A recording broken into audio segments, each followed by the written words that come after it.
ناقف صاحب په فرمایش باندې چې هغه کاڼې هم اوبه کوي د کتاب یو غزل دی زوړ غزل دی دا خاص کر ناقف صاحب ته ډالۍ وي چې ما له ډېر خوند راکوي کور د نغري په غاړه د ماشومانو بچو شور د نغري په غاړه نن یې زما بېوسه روز جړله ما ولیده لوګی بانه کو زما مور د نغري په غاړه دلته چې شونډه د چا شنه شي نو زه پوه شمه دلته چې شونډه د چا شنه شي نو زه پوه شمه چې غربت نه پرېږدي نور د نغري په غاړه دلته چې شونډه د چا شنه شي نو زه پوه شمه چې غربت نه پرېږدي نور د نغري په غاړه د دروازې نه قدرې هم بهر وتلی نه دی په ده به څه ولګي تور د نغري په غاړه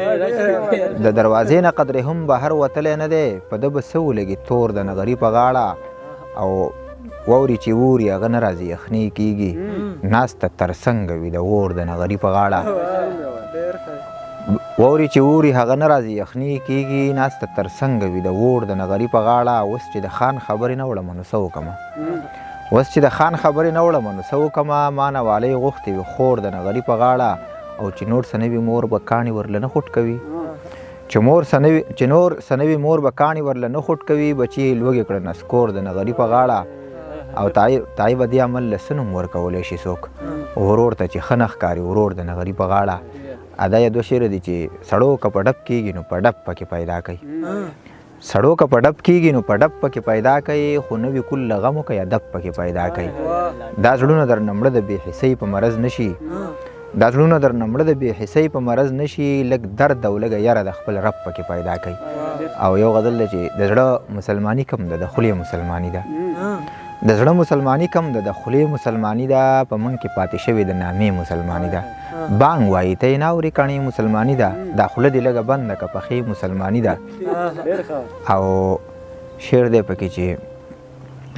دروغ ویل د لویې درجې منافقت دی